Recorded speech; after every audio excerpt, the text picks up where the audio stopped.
So guys, welcome back again sa ating YouTube channel, no, The Action Man. Una sa lahat, may shout po sa lahat ng mga kakamping at sa mga hindi man mga kakamping. Kung interesado ka sa bidyong ito, patapusin mo na hanggang dulo at huwag nyo nang kalimutan na i-like at i-share ang ating video para malaman naman ng ilan sa ating mga kababayan na nagtutulog-tulugan sa katotohanan.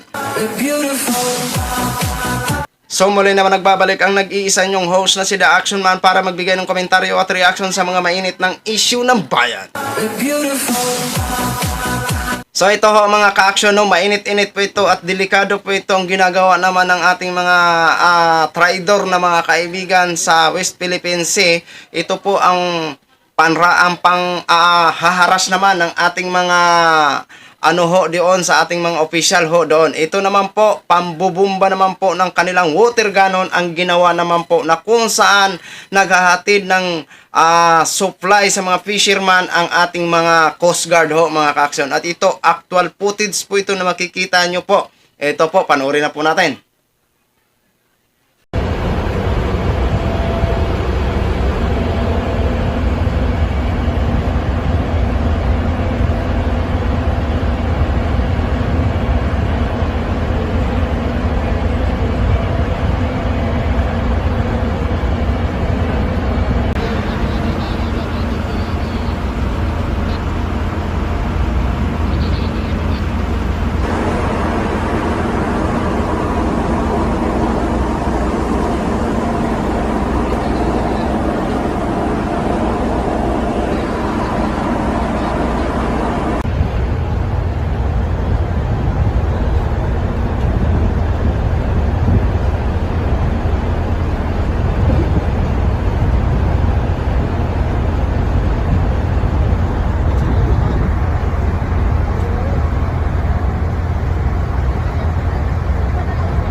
So yun na ho mga ka-action, mga kakamping, no, napanood na po natin ang pangbababoy naman ng ating mga kaibigan na mga traidor, ito mga Chinese Coast Guard na ito. Na kung saan ay continue pa rin ang karaban natin ng ating mga volunteers doon at magbibigay nga ho sila ng mga Christmas gift sa ating mga maliliit na mga fisherman. Di ba? Tingnan nyo naman ang ginawa nito mga inayop. Diyos ko. Kahit ano po itong pakikiusap dito, every time po na manggulo ho sila dyan sa West Philippine Sea, ang ating mga official ng gobyerno, kahit nga po si Mr. President, ay sinasadya na po sila para kausapin about sa problema dyan sa West Philippine Sea. At kung pagkatapos naman ng kanilang pag-uusap ay nagkakasundo naman ho sila. Pero pagtalikod naman, ito naman ang ginagawa ng mga Diyos ko. Kung hindi lang masama laki magmura dito sa YouTube, nako, mumurahin ko talaga itong mga Chinese Coast Guard na ito eh. Mga wala talaga itong mga dapat pulot talaga i-pull out na lang dito ang ang embassy ng Chinese dito sa atin, no, para tumigil na itong mga ito eh. Di ba? Ngayon kung makita naman nila ang ibang bansa aligid, magre-react naman po itong mga hunyango na ito ng mga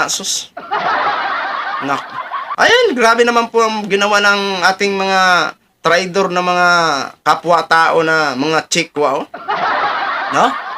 So, dito siguro, ang pinakaano talaga siguro dito, tanggalin na lang siguro, no? Ito, opinion ko lang ho. Tanggalin na lang po dito yung embassy ng China. Walain na po talaga ang pakikipag-partnership. Total, hindi naman tayo maituturing na mayamang bansa kung sila ang hindi na, kung sa for short hindi naman ho sila kawalan kasi ang late naman ang currency ng kanilang pera. Diba?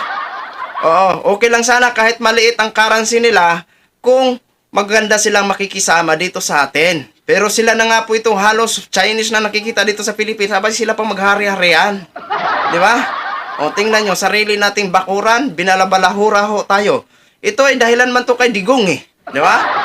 Kung hindi ito gin-spoil ni Digong itong mga Chinese vessel at mga mandaragat ng Chinese that time ng kanyang termino na hinayaan niya na maglayag dyan o mangisda, mangisda na nga ho, pinayagan na nga ho sila ni Digong nyo, ang problema, gusto pa talaga agawin ang ating sariling bakuran. Kaya ito hanggang ngayon, ayan, patuloy ho tayo binababoy. Diba? Binabalabahura. May nagagawa ba si Mr. President Bongbong Marcos? Hanggang makipag-usap lang ho. Oh, pag usap-usap nila, naging okay. Tapos pag ilang araw naman, guguluhin na naman ang West Philippine Sea. Oh, Di ba maituturing na sila ang pinaka-komunista? Mga traidor na mga tao? Di ba? Oh, tingnan natin ang mangyayari dyan kung anong magiging action naman ni Mr. President Bongbong Marcos dyan. Baka mainis dyan si Mr. President Bongbong Marcos. Baka tawagin na lang ang US mga... Hala! Birahin nyo na yan! Oh, diba? Oh, pero abangan ho natin ang mga next kaganapan ho, mga kakso, no? So, ginshare ko lang ho sa inyo para malaman nyo naman po ang kaganapan na nangyayari sa West Philippine Sea. Okay? So, yun lang ho, mga kakso, no? Ginshare ko lang ho sa inyo. Maraming salamat po sa ating mga viewers, Luzon, Visayas, at Mindanao all over the world. Ako po ang inyong lingkod, si The Action Man. Good evening, everyone. Beautiful.